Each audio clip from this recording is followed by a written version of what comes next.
মতো সাহাবী ছিল কি ছিল না? প্রায় 1 লক্ষর উপরে সাহাবী ছিল। রাসূল যখন দুনিয়া থেকে চলে গেলেন, কবরস্থ হলেন, হযরত বেলাল রাসূলের বিয়োগ সহ্য করতে পারলেন না। মদিনা থাকবো, রাসূলকে দেখবো না, এই মদিনায় আমি বেলাল থাকবো না। যে মদিনায় আমি থাকবো রাসূল থাকবে না, সেই মদিনায় আমার থাকার কোনো প্রয়োজন নাই। বেলাল গাট্টি বুসকা নিয়া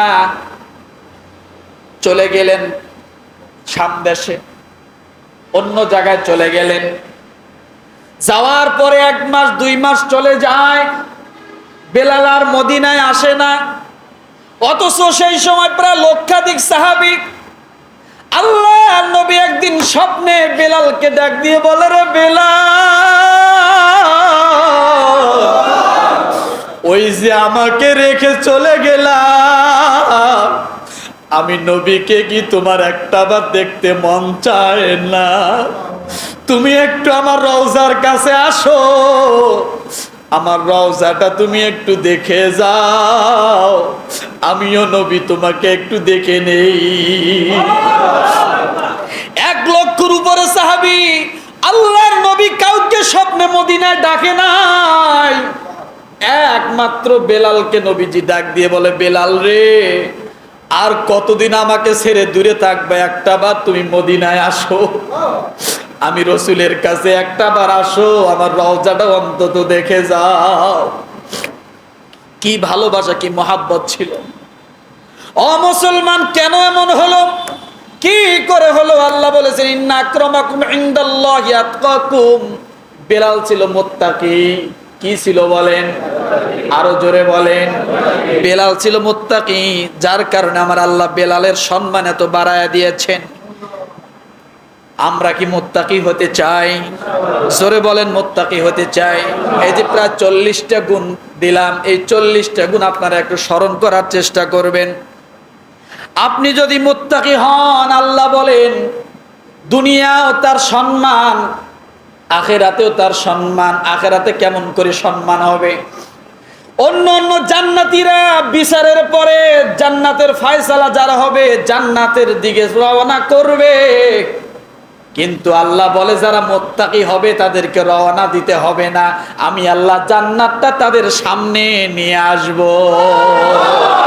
ওয়া উযলিফাতিল জান্নাতু গায়রা বাঈদ, ওয়া উযলিফাতিল জান্নাতু লিল মুত্তাকিনা গায়রা বাঈদ, ওয়া উযলিফাতিল জান্নাতু লিল মুত্তাকিন। আল্লাহ বলেন মুত্তাকি যারা হবে তাদেরকে পায়ে হেঁটে জান্নাতে যাওয়া লাগবে না, আমি আল্লাহ তাদের সম্মানের খাতিরে তাদের সামনে আমি আল্লাহ জান্নাত উপস্থিত করে দিব। সূরা কফ আয়াত নম্বর 31। আল্লাহ বলেন যারা মুত্তাকি হবে তাদের সম্মানের কারণে আমি আল্লাহ সম্মানার্থে জান্নাত তাদের কাছে নিয়ে আসবো, তাদেরকে জান্নাতের কাছে যেতে হবে না। তাহলে আমরা মুত্তাকি হতে চাই? কথা বলেন, আরো জোরে বলেন।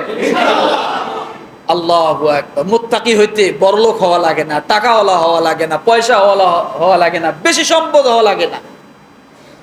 মুত্তাকি একটা ইখলাসের বিষয়। আপনি দুনিয়ার জমিনে চলেন, আপনাকে মরতে হবে, এই কথাটা শুধু স্মরণ করেন, আপনি মুত্তাকি হয়ে যাবেন। আপনাকে মরতে হবে এই কথাটা যদি আপনি স্মরণ করেন, আপনি মুত্তাকি হবেন। পারবেন? কুল্লু নাফসিন যায়িকাতুল মাউত, এই কথাটা স্মরণ করবেন। যদি এটা স্মরণ না হয়, কবর দেখলে অন্তত 1 মিনিট কবরের পাশে দাঁড়াইবেন। কিছুই বলতে পারেন না, শুধু দাঁড়াইবেন, সূরা ফাতিহা সূরা ইখলাস পড়বেন, আর একটাবার ভাববেন এই কবর আমার জন্য একদিন খোলা হবে। কথা ঠিক কিনা? ও মুসলমান, বলি মুসলমান, কবরে মানুষ যাওয়ার আগে, লাশ যাওয়ার আগে যায় বাস। কি যায়? কবরে লাশের আগে কি? বাস। আপনি কবরে যান নাই, কিন্তু কবরের মধ্যে বাস রেডি হয়ে গেছে।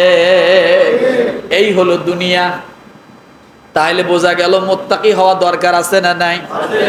আল্লাহ আমাদের সকলকে মুত্তাকি হিসাবে কবুল করেন, এক বলে আমিন আমিন আমিন। আল্লাহ আপনি কবুল করেন, বলে আমিন। কষ্ট হলো?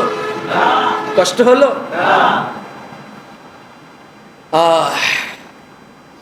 আল্লাহ তাআলা যেন আমাদের সকলকে মুত্তাকি বানায়। কথা ঠিক কিনা? আপনারা